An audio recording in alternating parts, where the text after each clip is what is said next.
Can everybody hear me okay? No.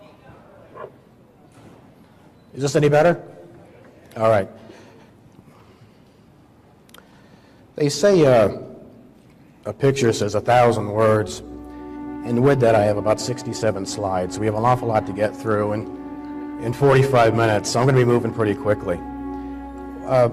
What I think is important, that our case is very, very involved. It's very well organized, investigated, documented, and with that I tend to focus a little bit on the documentation first and maybe slip a little bit on what actually took place because it's so much to talk about. So I'm going to give you a little synopsis first, and then we'll get into the documents, and then we'll kind of circle back around.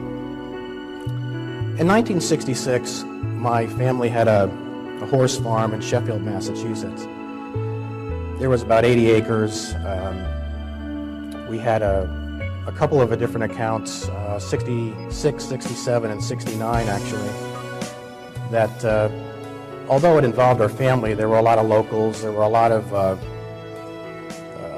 mockery, if you will, in school. My parents owned the restaurants. There was a lot of talk, and a lot of people in the area also knew of this, but we were the family where this actually took place. Several years later, my mother remarried in 72 to Howard Reed, who was an attorney with political aspirations, and it saw that with the help from a friend, Robert Bleckman, who was an attorney, and also in time the public relations director for MUFON, who organized the symposium in 1992 where our case was mentioned. There were a lot of people there. Stanton Friedman was there, but Hopkins and a few others. But with that said, that was pretty much what we thought was the end of it. It was put to bed at that point. And then in 2009, my brother was coming home from a movie, and where there was an orange ball that he saw from his car. He followed it for a while, lost some time, and with that, officials came out, those with backgrounds in law enforcement, the STAR team, MUFON investigated it, along with some private organizations as well, where they found radiation, magnetic fields. There was a lot of trace evidence with that.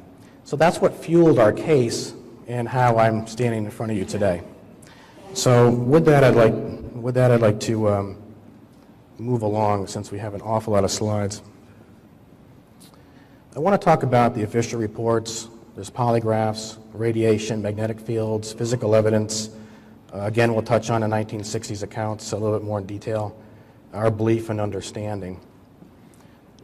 To have a clear picture, this is actually my family. Every single one of them has had something to do with this. Marion, my father Howard, is no longer with us. My mother Nancy, myself, my brother Matthew, and my son Chance, who's here today.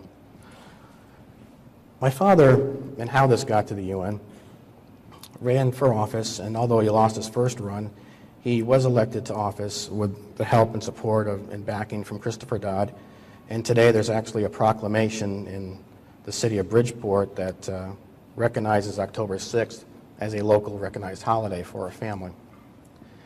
Robert Bleckman, who would eventually take our case to the UN, again, came into the picture later. I have a couple of slides here where you can clearly see these letters are to Robert, and not only do I find that interesting, I think I want to share that with you, is that on the other slide you'll see where not only was the UN discussing possible sightings, but they got into actual abduction phenomenon. Again, this is kind of a lineup of speakers that took place in the UN symposium, and you can see there some of the speakers, and many of them are still speaking out today. Again, I'm going through some of this early. This is a MUFON journal from 1989, which talks about Robert Bleckman, government harassment. Off to the right is an article by MUFON as well that talks about the Reed case and the UN and the connection there. And of course, just some documents that my father handed down to me on top that are dated 4 days after the UN address, and we're going to circle around to that later. It was also investigated by Officer White Officer White verified the evidence, the radiation, the magnetic fields, and has been supportive to this day. This is some of the notes that he made. The compass would spin in circles when on the roof of the vehicle. The compass was affected when held up to 2 feet away. The second anomaly in evidence was the extremely high amount of radiation. I verified all material and findings in extraordinary encounter with an unknown powerful force. Debbie Cobble, who many of you may know, the book Intruders was written about her. She was also called in and filmed the anomalies, and she's written some testimony as well. This is the STAR team, if you will, and MUFON CMS, which also points out the radiation and magnetic fields, which I think is very important. An email to us about, again, the anomalies.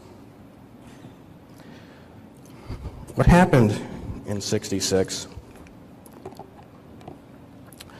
My brother and I, what we remember more than anything was the feeling, this vibe. We talk about when there's a full moon, you can stay out longer, you can have that extra drink, you have that energy. You don't know really where it comes from, but you feel it. If you were to triple that to like 3 moons, add in a little anxiety, and then this barometric change in pressure that we felt, almost like being maybe in the middle of a hurricane where it's lighter, but something's wrong, your body senses something's wrong. That's what it was like at first. He was on a top bunk, I was on the bottom bunk, and next we knew we had these silhouettes of figures, if you will, and we were at the top of the staircase. I remember looking down through the stairs, thinking, why aren't we going down the stairs when we just walked across alongside the stairs? We were sandwiched. There was a figure in front of me. There was a figure behind my brother. And it was like the ground just changed beneath our feet, and we were at the corner of our property line. That's the top right corner that you see there, which was probably several hundred yards from our home. There was an engaging, calm feeling that we felt. They moved very slowly. And what I'd like to do, since we are short on time, I think I'm going to actually play an insert from my mother. This is one of the first times she's spoken out in years. Hopefully you'll hear this okay.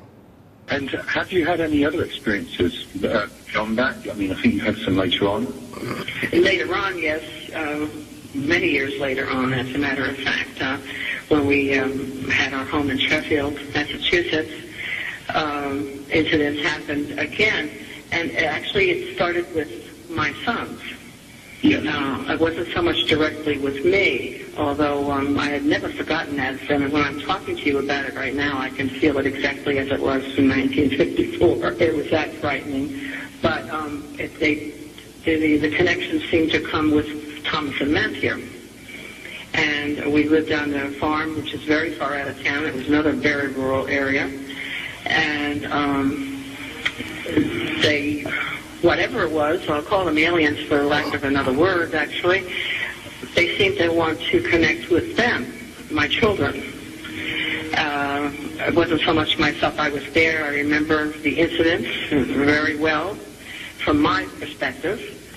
Thomas and Matthew, of course, were intricately involved in the incidences, so they have the more details than I do. Mine was...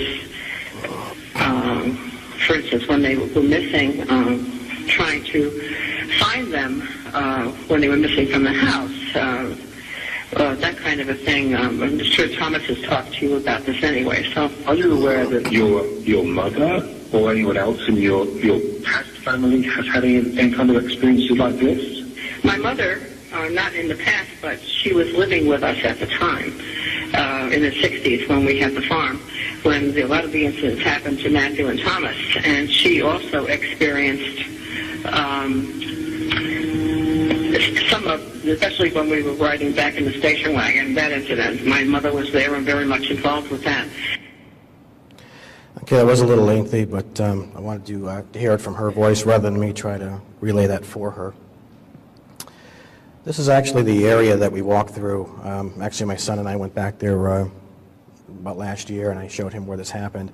The shot you're seeing with my brother and I in the bottom, we're actually standing on a rock that we ended up seeing later on. When we were taken to this area, we had never been there before. We weren't allowed to ride up there. We were not allowed to be there. It was too far from the home. If we took a horse and fell, my mother couldn't have found us. So this was the very first time that we actually saw this area, and that plays a part in this too. When I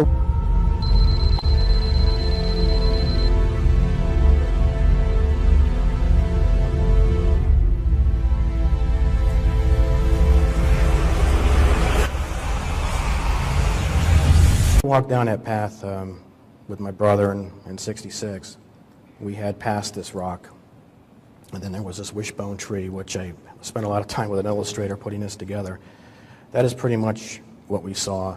The light underneath it was added in only because we didn't want the picture to be too dark. It was fairly dark that night, but that is what we came upon. We came in on, the craft was actually lower. We were on a hill. We stepped down. The tree, the wishbone tree, if you will, was up on top of this bit of an incline. We walked down. We came in on it at about the 6-inch mark. There was a figure about the 11-inch mark off to the right, and we were brought inside this area that basically was about a 15 by 15 area. My brother was standing in the hallway. If I can move this mouse, maybe. He was here. I was brought in further back. I didn't see him at the time. I was brought by him. It almost appeared as if he was sleeping, standing up. There was a figure next to him, and I was brought up to the front of this darker area. It was very muggy, very, very dark. And at that point, I kept looking back for my brother being I was worried about him. He was a couple years younger than me. But there was also a comfort, I think, that came with knowing he was there. There was a shot that was shown. It was basically a willow image that has been symbolic to our family ever since. This is what I looked at for minutes, I believe. The tree was moving. There was light coming through it. It was captivating to me. We had a black and white television set at the time, so it was very interesting. This is more like an indoctrination, if I had to label it as anything, because I don't remember much more happening than that. A year later, we had an incident that was very, very similar to that. So I don't get too wrapped up in this. I'm going to play an insert from my brother, if that would be all right. Probably the thing that sticks out the most was there's this energy in the air that always seems to occur flame. My brother actually explained it very well. When there's a full moon and you get that vibe that there's just a little bit of anxiousness in the air. If you were to take that same kind of feeling and multiply it by 3. And so now you have not just the anxiety, but then there's just literally a electricity in the air that you can almost cut with a knife. And there was these flashes of light, and I thought that it was a thunderstorm coming, so I kind of threw the blanket over my head. Flashes would admit, but there was no thunder. And then they got brighter and brighter, and to a point that they were almost completely penetrating the wall. You could almost see the light coming through the wall, not just the window. And things started to rattle. There was a hatch in the bedroom that went into a crawl space over our dining room, and that started rattling, and I thought maybe Tom was kicking in or something, making noise. It didn't make sense because we were very close that he wouldn't tease me to do it, but in my mind, that's what I thought was happening. And literally, he was just gone. I leaned down, he was gone. I knew that he didn't go out the door because it was an old farm door that had a lift and turn kind of latch to get out, so it took 2 hands, and it made a lot of noise, so I knew he didn't go out the door. Literally, he was gone, and I jumped out and ran into my mom's room. It was at that point that I'd seen beings coming up the stairway into the bedroom. I was trying to wake my mom. They came into the room and were actually surrounding not me or my mother, but was actually surrounding my grandmother, which I think, again, makes this case very unique because of the family history that happened prior to even being born, that my grandmother did speak about later on after this, but they were over her, and I was trying to wake my mom, and she was just completely out of it. And I couldn't wake her. She wouldn't move. She just would not wake up. They then left the room, and my mom was finally, I was able to wake her up, yelling, "Tom's gone." There was things in the house. Okay, I'm going to cut that just a little short. But what he's referring to is the second episode that we had, or the second, I'm sorry, hello? Can you hear me better now? Keep my head down. What he's referring to is the second night was a little bit different. The second night there was a flash in the room to the point my younger brother had covered his head. He felt that there was light coming in from pretty much everywhere. What I remember from that night was that I was in a conversation with my brother on the top bunk. We couldn't go to bed again. We couldn't go to sleep. It was just that same vibe, that same feeling that you feel. And all of a sudden, it looked like just a camera flash, basically. And I felt as if I was in an ocean wave. If you've ever been caught in like an undertow, I kind of rolled. I kind of felt like didn't know which way was up. And that was the last I remember, except for being found in the driveway by my mother, which I could actually play for you, but I think I'm running a little behind on time. This was what the craft looked like. I spent a lot of time with an illustrator, and this is about as accurate as I can get it. Some have asked, did it have windows? Well, I didn't see them, so I'm not going to just assume to put those in, but that's what it looked like. It looked like a rounded turtle shell is what it looked like, tarnished. It wasn't that polished silver. That's what we saw. We first thought it was a big pile of dirt because it was dark out. Again, that was the layout. And this is a collective effort between my brother and I from 2 different accounts.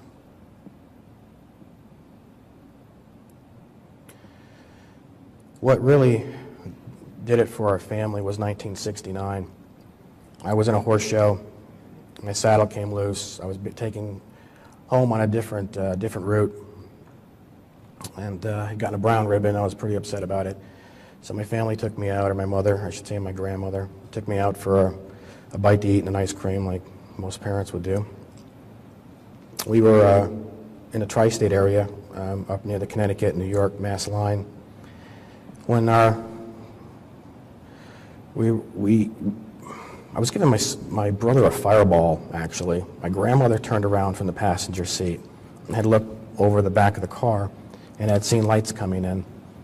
With that, she tried to make sense of what this was, and while we were driving, it was a flicker almost from the trees and the lights in the woods, but I guess not being a novice to it, she kind of had an assumption. And we went a mile or so down the road, a little further, and from what my mother and grandmother have told me, that the car just pretty much came to a stop. It just rolled off the side of the road. You could hear the stones clanking on the bottom of the car, and it was just dead silent. Everything went silent.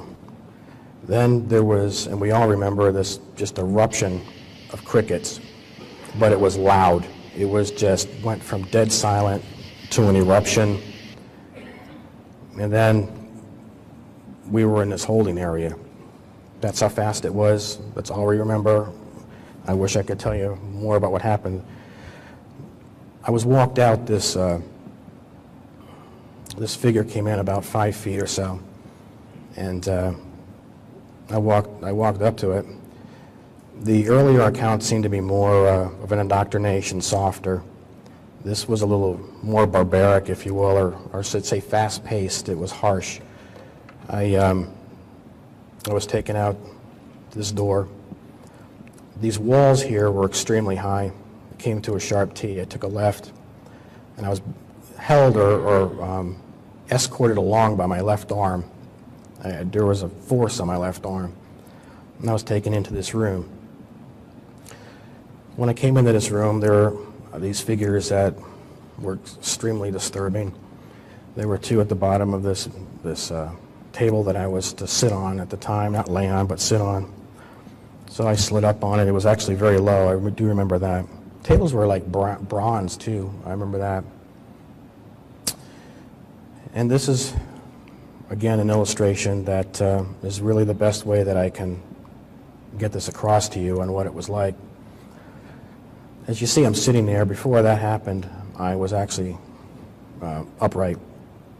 And I had this creature here had turned its head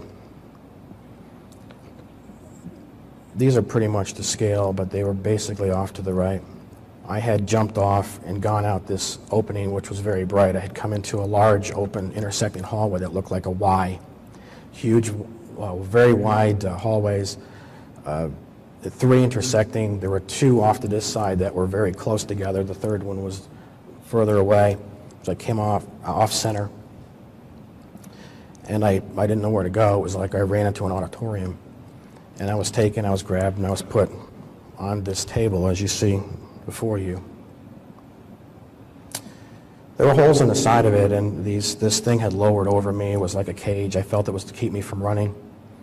And there were these pieces that were actually put through the side of it, which that actual top picture is just a raisin, but I referenced them as rocks when I was a child because there were something placed on my leg and my side and my face. And to be quite honest with you, that is really the last thing I remember, except being brought back into this holding area and then being brought back to the car with my family. My mother and brother and grandmother all remember something somewhat similar. My grandmother, when we came back, was found walking in the middle of the road. My mother was in the passenger seat. My brother was out, his head was on my knee, like in a fetal position. I opened up my door. My grandmother was maybe 15 to 20 feet in front of the car. She was the only one conscious. I got out, I started to walk towards her. She was in disarray. She was drifting from side to side, kind of walking aimlessly. I'm sorry, this isn't easy for me. I had caught up to her when she got into this store. She walked in the front door, walked by the clerk. I came in right behind her, and she walked to the back of the store, circled around these bikes and carts and baskets, if you will, and strollers. And I kept trying to say, Nana, let's go. And she wouldn't take my hand. And then she put her hands on a stroller, like you see there, and she started to push it back and forth as if there was a child in it. The only thing I can make of it. Finally, she took my hand, came around the back side, and I took her out to the car. And my mother was conscious at that point, and we drove home. This is what I sketched when I was 9 years old, on top left. The other is an illustration, obviously, that was done by Cliff Springfield, who has spent a lot of time on it with my family, and it's as accurate as we can be. We don't remember the feet, that was just put in there, but everything else is pretty much what we remember.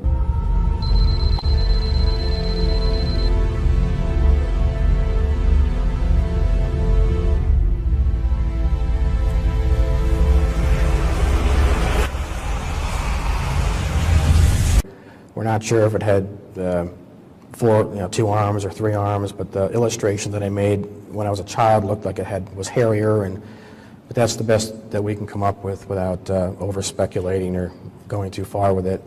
We don't think it's anything more than just a large spider.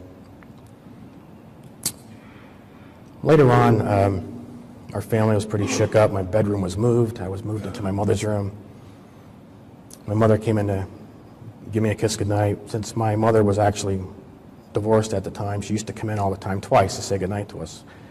And the second time I was half asleep, I guess, and she came over to give me a kiss goodnight. I saw her head come towards me, and I had taken a fork. I used to sleep with a fork, and I had actually caught her in the forehead with a fork, to give you an idea of how this was for me.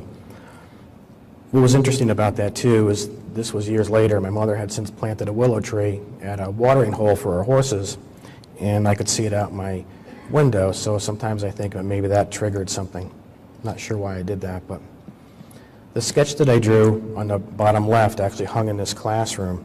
This was a sketch that I saw in '66 as I tried to reproduce what I saw in the craft. And the reason I did that, my first day of 4th grade, I had gone into school.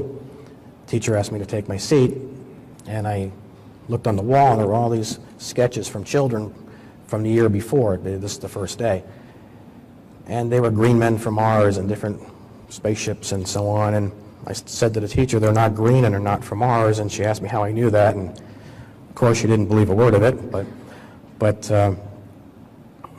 anyway, that's where that sketch hung, which is in Roswell today. I get these sent to me, since we're on this topic of that sketch, sent to me from people. This was from a woman in Portland who drew this when she was in school. This is another shot from actually the Officer White's front yard, oddly enough. One of the things that Robert Blechman did in the early years was he investigated sightings and those cases that were validated or had value or were considered to be somewhat serious. This was 7 miles from her home in August of 1969. This was another one 35 minutes from her home. This is also a CE3. And again, there was an awful lot of talk in our neighborhood. There were people that came into my mother's store who would whisper things and mention that something had happened to their family. And of course, the ongoing fights, if you will, in school that I had. I'm going to play something from about 1954 from my mother. Hi, Nancy. How are you doing? I'm fine, thank you. How are you? I'm very, very good. Thank you so much for being willing to come on and talk a little bit about your experiences. Okay. What I'd really like to do is talk about the 1954 experience that you had. And do you think you could just start off by describing what happened? Yes, we were in Maine, taking my brother up to the University of Maine, and we had stopped over at Moosehead Lake, which is pretty far up in Maine. It's a pretty rural area, very rural Maine. And actually, it was a normal day up until we went to bed, and I was awakened sometime in the early morning hours. Strangely enough, I was awakened by a presence that was in the room with me, and I felt that my bed was surrounded by something. And I actually found myself very frightened and found it impossible to speak out loud. I couldn't call to my mother or anyone else in the house, or the cabin, I should say. And I couldn't move. And I felt like I was being observed by a number of creatures, if you want to call it that, or people or whatever. It was I've never been that frightened in my life. I've never been unable to move or communicate with somebody. I could barely move my hands or my feet. I was just frozen. And this went on for a long time. It was daybreak before I can remember suddenly finding myself released and able to move. And so did you perceive yourself ever leaving the room, or do you think you stayed in the bed? No, I think I was being observed. I don't think I ever physically left the room. Okay. I think I was being observed for some unknown reason, and it was a very, very frightening feeling. 1954, just jumping back, because I forgot to mention something to you, my girlfriend had ridden up to Maine with us also, and she had a similar experience the same night that I did, so I was not the only one. Oh, really? In the cabin that experienced that. That was not just me. What's interesting about that is this, that around that same week, there was a count that Robert brought to our attention. It was also the James Howard flight, which was in Gooseneck Lake, I guess, right over the Canadian border. And this is the kind of work that Robert started to do. Now I'm going to get into what happened and how we got to the UN. This, again, is part of that Robert Blechman's work that he did. This is actually, again, taken from that James Robert flight from New York to London. This is actually a shot, apparently, of the craft that was where they dispatched an F-94 fighter jet to it. And again, this is only about 50 miles from where my mother and grandmother were that same week. Over time, we've been able to spot some abilities in our children. I'm going to move along quickly here, but this is a composite score. This is actually from my son, who's here. Where he fell into the 127th percentile. He beat an unbeaten chess pro in 4th grade. These are things that we were not really looking for, but just happened to look back on now and say, you know, could this possibly be something more than what it appears to be? This is a shot of my son, obviously, sitting and walking a tiger. I don't know how many of you have children that do that, but I found it to be a little different. And again, this is Again, some of his records showing way in the superior range. He was tested at the Miami Children's Hospital, and he was tested in Knoxville, and where he was found to have some heightened abilities. Now, we moved to 2009, which is how this whole case got fueled. An orange ball was seen by my brother as he came from out of a movie theater. Now, this is 40 years later. He was with a friend. He found himself shortly after in a field in Brownsburg. There were YouTube videos shot of this thing. Different teams came out. Again, MUFON, independent aerospace groups. Again, there was some law enforcement. And doctors looked at my brother to find that he had puncture wounds over a gland that produces the body's immune system. He also had 2 more behind his right ear. Debbie Cobble, who the book Intruders was written about by Bud Hopkins, had come out with a camera. This is what she had to say, that she witnessed the compass spinning. Again, we're kind of circling around right now to show you why I mentioned that in the beginning. And I want to show you the compass. This was actually filmed by Debbie Cobble in 2009. These are how strong the magnetic fields were around our vehicle.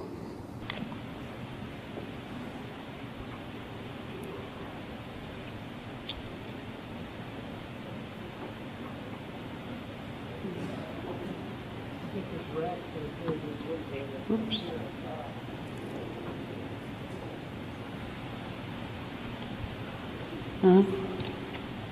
When I get near the end, it starts to spin. There it goes. I'm down at the end of the vehicle.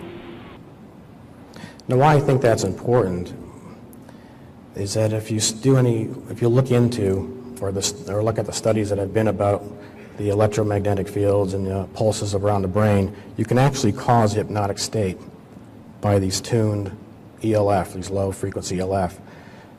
Hypnotic state is 10 hertz. So what happened with my brother and what happened with us in the 60s, we think was nothing more, this vibe that we felt was nothing more than something generated, a type of or a form of or a tuned ELF. I could be wrong, it's just a theory that we have. In Indianapolis, how this also became was there was actually a little something on Fox News. Alien encounter case drawing national attention. Thomas and Matt Reed say as young boys, they were taken from their home by odd-looking creatures. Matt now lives in Brownsburg and says he had another encounter in 2009. They're both here this morning to share their story. I want to start with, I know there are a lot of people watching, they're going to say, what are you guys talking about? This is crazy. I know that you guys take it very seriously and you're offended when people say, don't take you seriously, right? Well, I don't know if it's really that. I just think that you have to look at the facts, and the facts speak for themselves. I mean, there was radiation, there were magnetic fields. It was discussed at the United Nations in 1992. It's a credible family. My father was in politics. Senator Dodd was a backer of my father.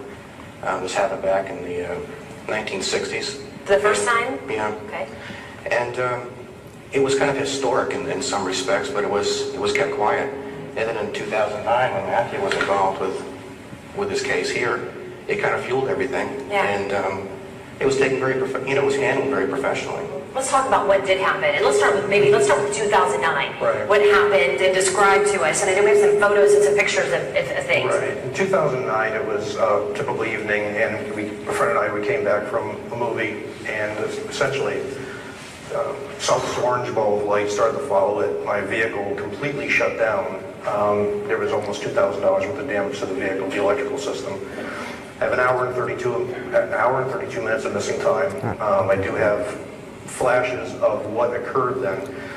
But when I contacted my brother, because he's been documenting this for nearly 30 years, a team of professional investigators from a privately funded aerospace company came out, and they documented the fact they found trace radiation on my vehicle, strange magnetic anomalies to my vehicle. All of a sudden, we have some professionals that are now investigating the case, and they went back through our family history with a fresh set of eyes. One of the officers has over 30 years of crime scene investigation experience, and reevaluated everything that occurred, and then we could suddenly see patterns that have occurred since the 60s. It's pretty interesting discovery. Okay, I'm being told I got to move on. Wow. Not me. Okay, I'm going to try to wrap this up as quick as I can. I wanted you to hear a little bit from my family, not just me, and I wanted you to see a little bit more than just a story or hear more than just a story. I wanted you to see that there are a lot of documents, and there's a lot of value, and there are a lot of cases that have an awful lot to offer. And with that said, I think that, and hopefully that this case will be looked at in that light, and we'll be able to continue the work that we're doing to bring more evidence forward and more documents. This is something that you might, again, we're working on now to try to make sense of. I can't really say for sure what happened here, but I just want to share this with you. My father and Robert Bleckman were going to write a book. This was in 2006. When Robert Bleckman, I showed you those earlier papers that came back that he had from the UN or whatever, and his personal papers that he had. My father went to work, was found very sick in his office, was rushed to the emergency room. The CDC actually was called in. The department said that they weren't sure if this building that he was working at, he was now a principal at a school, he stepped down from politics, was where they found this virus, and apparently it was. It's been shut down. The school has been closed and condemned since the day my father died. There's now a bench in his honor that sits in Bridgeport, Milford actually. Robert Bleckman, who took our case to the UN, passed shortly later, June 18th, 2008. Again, these are some of the papers that were brought back that my father turned over to me. Whether it has anything to do with it, I can't say. I just want to share this with you. This is the doctor that evaluated our son, evaluated the marks on my brother's chest. This date, if you look to the top left, September 15th, 2010. He was found dead 8 weeks later on November 12th, 2010. Leave it up to you. They say a scoop mark has something to do with it. We have them. This is the one I have on my arm, whether it does or not. This is my polygraph test. I took a polygraph just recently in August, after this all happened, in August of 2010, which I passed with no deception. Something that does seem to be of interest to people is the Rh negative factor, whether, again, it is or it isn't. I'm just letting you see this for yourself. 9 of us in our family are Rh negative. That's probably a little different. These are a couple more illustrations I did as a child, and what I feel about the Rh negative factor. I'm going to play something for you. Sorry about all the embedded information, but I know I only had 45 minutes today, and I'm trying to get through it as quick as I can. If all of mankind evolved from a common ancestor, why isn't everyone's blood compatible with one another? Where did the Rh negative come from? As many of you are aware, embolic disease is the allergic reaction that occurs when an Rh negative mother is carrying an Rh positive child.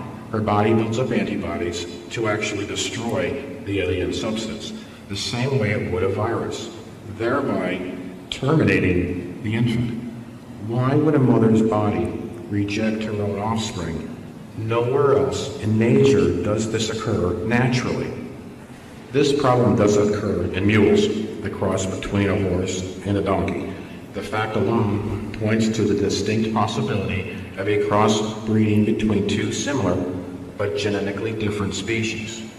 No one can explain where the Rh negative comes from. I, as well as most familiar with blood factors, admit that these people must at least have a mutation, if not being descendants of a different ancestor altogether. Quick insert from my mother on her feeling about this. So how do you feel looking back? I don't talk about it much, and I don't even like to talk about it, to be perfectly honest with you. But I've always felt that the experiences were mostly something from another aliens that were actually trying to communicate with us and learn something about us. It's frightening because of the way these experiences came about. But in actuality, I don't think it was meant for harm. I think it was more like a biological thing where they wanted to see how we operated here, or some observing, I guess is what I'm trying to say.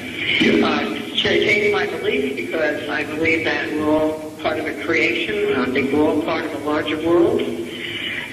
And so the fact that I'm frightened was probably strangeness. They didn't hurt me physically, but I certainly knew that they were in control of me. And as I understand it from Thomas and Matthew, their experience is related to sort of the same thing. So they wanted to find out something, I think, actually, and maybe they did. It's odd that it follows our family. That's a very strange thing. But it has, and it's been going on and off since 1954, which is a lengthy time. It's mine. I'm an old very old lady, and I can remember it like it was yesterday. So. Okay. I think I obviously have to wrap this up, but with what I've shared with you, our feeling is that man was originally Rh negative, and that perhaps that's why, in our family anyway, there's a genetic need for something, that there's maybe an extraction, hormones, something being taken from us that maybe is needed somewhere else. Maybe we were a failed experiment. Maybe our senses didn't develop like they should have. Like, a shark can smell blood for miles away. Maybe there was something that we were supposed to be able to, this unbelievable brain that we have, are we really using it? No, we're not. Why aren't we? Maybe there's something that just did not take off the way it should have. And maybe it was something that, again, we bred out. In closing, under the heading of friend or foe, this is actually, in short, how our family feels about everything. Natural disasters such as the Ice Age and asteroid strikes can cause the extinction of life on a planet and act in a similar manner to the reformatting of a hard drive on a computer, wiping out the old data to store the new in its place.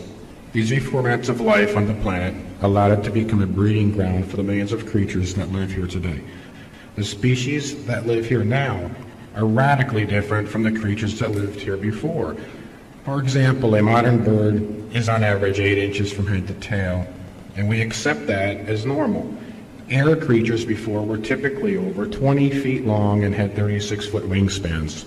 I find it interesting that a planet that has experienced multiple extinctions due to planetary disasters now seems very well organized, populated, and reassembled with an estimated 25 to 100 million diverse species existing today.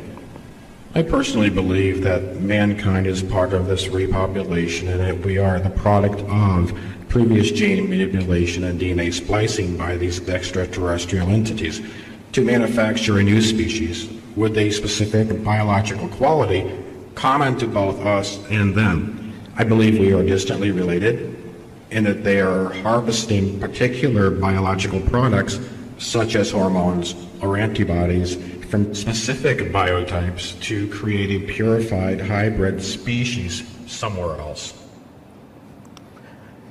If I have time for questions, anybody? I got 3 minutes? Okay. Anybody? Was that clear? This is just how I feel about it. Yes, go ahead. I'm sorry? It's the first time I've used embedded audio. Can you repeat the question so everybody can hear? Repeat what you said so everybody can. Is this my first time in a conference such as this? It's the first time I've embedded audio clips for my family. Over the past couple of years, I've really tried to speak for them, and in a lot of ways, it makes it very difficult because then I tend to, how could I know that? How could I know this? How could I know that? When in fact, it was actually relayed to us. We've got folders and binders that we've been keeping ever since the 60s, and so now that the rest of my family is in some way going out and speaking on their own, I've tried to use their words now rather than muddy it, if you will, with me trying to make sense out of what they feel. I hope that answers your question. Early in your presentation, you showed a diagram of the disk, and above that were some symbols. Where were those? Yes, the symbols that when I was younger, I had actually, I had gone to an abduction group meeting in Fort Myers, Florida, run by Tim Wilson, who actually is also friends with Debbie Cobble. And they were working on a book, and I was asked to turn these symbols in that I had seen back in 1966 that I had kept for all these years, and they were like F's with dots and C's with slashes, and it's what I remembered, it's what I wrote down, and I had turned them over to Tim Wilson, who had forwarded them to Bud Hopkins back in 1994. So the symbols were on the disc? The symbols were on a table, actually. When I was in the hallway, the room was large, it was black, there was one table over here, there was one in front of me. They were, one was at 3 o'clock and 9 o'clock pretty much, and they looked somewhat identical. They're very low. I could see underneath them, I believe that they were like an L, if you will, and on top it looked bronze, and there were etchings, and I had scribbled them down, and if anything it would resemble maybe Braille in some respects, and I just wrote down what I felt I saw, and I've kept them ever since I was a child. And thank you. That's it? Okay. I hope I was able to add a little bit more than just a story, and able to offer a little bit of tangibles and documentation and proof, and I want to thank you. Thank you very much. In 1966, my family had a horse farm in Sheffield, Massachusetts. There was about 80 acres. We had a couple of different accounts, 66, 67, and 69 actually, that although it involved our family, there were a lot of locals, there were a lot of mockery, if you will, in school. My parents owned a restaurant. There was a lot of talk, and a lot of people in the area also knew of this, but we were the family where this actually took place. Several years later, my mother remarried in '72 to Howard Reed, who was an attorney with political aspirations, and it saw that with the help from a friend, Robert Bleckman, who was an attorney, and also in time the public relations director for MUFON, who organized the symposium in 1992 where our case was mentioned. There were a lot of people there. Stanton Friedman was there, but Hopkins and a few others. But with that said, that was pretty much what we thought was the end of it. It was put to bed at that point. And then in 2009, my brother was coming home from a movie, and where there was an orange ball that he saw from his car.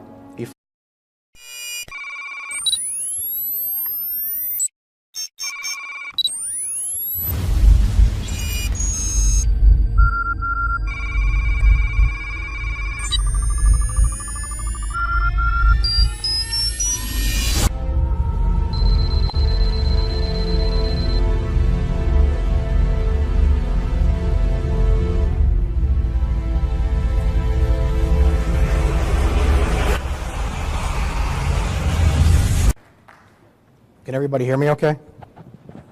No. Is this any better? All right. They say a picture says 1,000 words, and with that I have about 67 slides. We have an awful lot to get through in 45 minutes, so I'm going to be moving pretty quickly. What I think is important, that our case is very, very involved. It's very well organized, investigated, documented, and with that I tend to focus a little bit on the documentation first, and maybe slip a little bit on what actually took place, because it's so much to talk about. So I'm going to give you a little synopsis first, and then we'll get into the documents, and then we'll kind of circle back around the radiation, the magnetic fields, and it's been supportive to this day. This is some of the notes that he made. The compass would spin in circles when on the roof of the vehicle. The compass was affected when held up to 2 feet away. The second anomaly in evidence was the extremely high amount of radiation. I verified all material and findings in extraordinary encounter with an unknown powerful force. Debbie Cobble, who many of you may know, the book Intruders was written about her. She was also called in and filmed the anomalies, and she's written some testimony as well. This is the STAR team, if you will, and MUFON CMS, which also points out the radiation and magnetic fields, which I think is very important. An email to us about, again, the anomalies. What happened in '66, my brother and I, what we remember more than anything was the feeling, this vibe. We talk about when there's a full moon, you can stay out longer, you can have that extra drink, you have that energy. You don't know really where it comes from, but you feel it. If you were to triple that to like 3 moons, add in a little anxiety, this is October 6th, as a local recognized holiday for our family. Robert Bleckman, who would eventually take our case to the UN, again, came into the picture later. I have a couple of slides here where you can clearly see these letters are to Robert. And not only do I find that interesting, I think I want to share that with you, is that on the other slide, you'll see where not only was the UN discussing possible sightings, but they got into actual abduction phenomenon. Again, this is kind of a lineup of speakers that took place in the UN symposium, and you can see there some of the speakers, and many of them are still speaking out today. Again, I'm going through some of this early. This is a MUFON journal from 1989, which talks about Robert Bleckman, government harassment. Off to the right is an article by MUFON as well that talks about the Reed case and the UN and the connection there. And of course, just some documents that my father handed down to me on top that are dated 4 days after the UN address, and we're going to circle around to that later. It was also investigated by Officer White. Officer White verified the evidence, followed it for a while, lost some time, and with that, officials came out, those with backgrounds in law enforcement, the STAR team, MUFON investigated it, along with some private organizations as well, where they found radiation, magnetic fields. There was a lot of trace evidence with that. So that's what fueled our case and how I'm standing in front of you today. So with that, I'd like to move along, since we have an awful lot of slides. I want to talk about the official reports. There's polygraphs, radiation, magnetic fields, physical evidence. Again, we'll touch on the 1960s accounts a little bit more in detail, our belief and understanding. To have a clear picture, this is actually my family. Every single one of them has had something to do with this. Marion, my father Howard, is no longer with us. My mother Nancy, myself, my brother Matthew, and my son Chance, who's here today. My father, and how this got to the UN, ran for office, and although he lost his first run, he was elected to office with the help and support and backing from Christopher Dodd. And today there's actually a proclamation in the city of Bridgeport that recognizes